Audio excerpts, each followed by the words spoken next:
because we have deleted key value 1. Hello everyone, welcome back to my channel. In previous video I had told you about how you can delete items in dictionary. Okay, so today we are discussing about how you can delete complete dictionary. So we can delete complete dictionary with the help of del keyword. Okay, here's the syntax: dictionary, del dictionary, and dictionary name, print dictionary. Okay, so let's open your editor. I'm using here Visual Studio Code. So here is the dictionary, which is flowers dictionary. Okay, and I'm writing here del keyword, and after that enter your dictionary name. So this is flowers. Okay, dictionary name is flower, and let's print this dictionary. So I'm writing here print flowers. Okay, click on run. So let's see what will be the output. Okay, so here is showing name error, name flowers is not defined, because there is no dictionary name flowers is available here, because flowers dictionary is deleted with the help of del keyword. Okay, so that's why here is showing name error, flower is not defined. So like this you can delete complete dictionary with the help of del keyword. So let's see how you can delete items in dictionary with the help of pop method. Okay, so here is the syntax and this is the example. So let's check it in the editor. So here is the dictionary flowers, and I'm writing here dictionary name flowers dot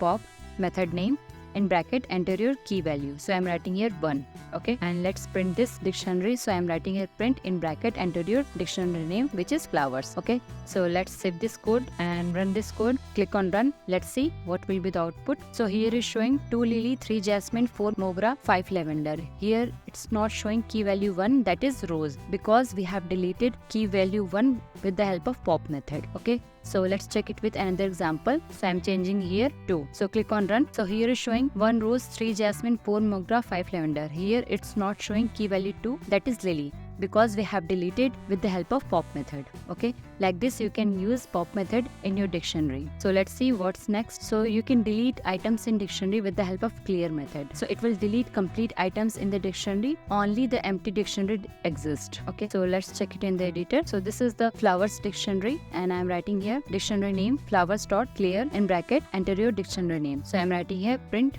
flowers. Okay, click on run. So here is showing empty dictionary, only curly brace, because it deletes all the items in the dictionary. With the help of clear method you can delete all the elements in the dictionary. So after deletion, let's suppose I'm adding here new elements to this dictionary. So I'm writing here flowers 0, their value is 1, and flowers 1, their value is high. Okay, so these are the elements I'm adding here, and just I'm writing here print after deletion. Okay, and again I'm writing here print, adding new elements to this dictionary, and after that I'm writing here print dictionary. So click on run. Let's see what will be the output. Okay, here is showing empty dictionary with curly braces, and after that here is showing after deletion of data, adding new items to dictionary 0, 1, 1 high, 2 nice. Okay, like this you can use clear method in your dictionary for deletion of all data. If you have any query, then you can ask me in the comment section below. Thank you for watching.